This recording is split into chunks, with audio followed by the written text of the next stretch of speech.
ये कहानी है दो दोस्तों की और उनकी दोस्ती की शुरुआत हुई थी अभी कुछ दिन पहले हॉस्पिटल के कमरे से, जहां पर वो दोनों एडमिट थे। तो दोनों में से जो एक था उसको अभी कुछ ही दिन पहले एक पैरालिसिस का अटैक आया था, जिसकी वजह से गर्दन के नीचे की उसकी पूरी बॉडी पैरालाइज हो गई थी और वो अपनी एक उंगली तक नहीं हिला सकता था। और पूरे दिन जो भी नर्स उसके पास में आती वो उसको एक ही बात कहता कि मुझे कोई ऐसा इंजेक्शन दे दो जिससे कि मैं मर जाऊं, अब मैं और जीना नहीं चाहता, ऐसी जिंदगी का मैं क्या करूंगा। तो उसका जो दोस्त था उस कमरे में, क्योंकि वो चल फिर सकता था, तो रोज सुबह और रोज शाम को उस कमरे में एक खिड़की थी, उसके पास में जाकर के खड़ा हो जाता और अपने दोस्त को बताता कि उस खिड़की के बाहर क्या चल रहा है। बिल्कुल नीला आसमान है, सफेद बादल है, हल्की हल्की हवा चल रही है और कुछ पंछी उड़ रहे हैं। एक बहुत ही सुंदर बीच है जहां पर कुछ बच्चे मिट्टी के घरौंदे बना रहे हैं। कुछ लोग हैं जो वहां पर बैठे हुए बस समुद्र की लहरों को देख रहे हैं। कुछ लोग जॉगिंग कर रहे हैं, कोई एक्सरसाइज कर रहा है, कोई पतंग उड़ा रहा है।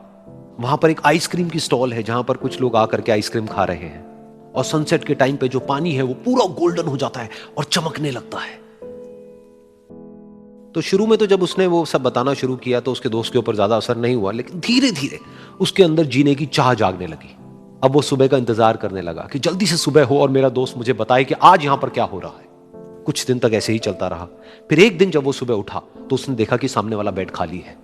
फिर उसने नर्स को बुलाया और उससे पूछा कि क्या वो डिस्चार्ज हो गया है। तो नर्स ने कहा कि आपको तो उन्होंने बताया होगा, उनके पास कुछ ही दिन बाकी थे और कल रात को ही उनकी डेथ हो गई है।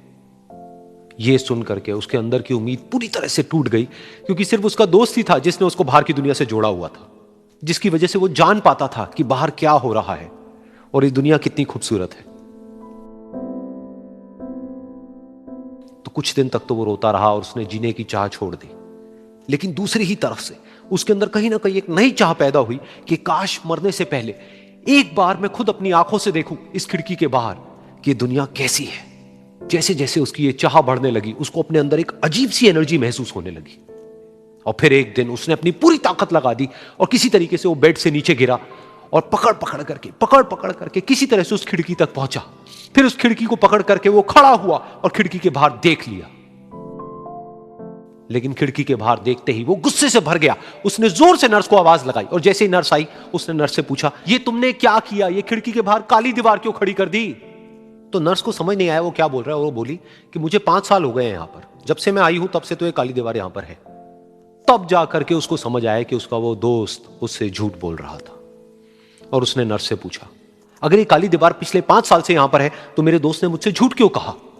तो नर्स थोड़ा सा मुस्कुराई और बोली कि मैं ये तो नहीं जानती कि उन्होंने आपसे झूठ क्यों कहा, लेकिन मैं इतना जरूर जानती हूं कि जो भी कुछ उन्होंने आपसे कहा उसी वजह से आप अभी अपने पैरों पर खड़े हैं।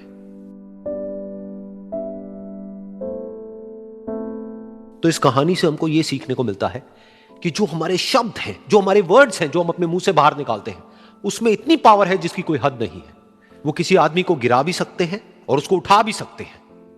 तो अब आपके ऊपर है कि आप अपनी इस पावर को यूज करते हो या मिस यूज करते हो।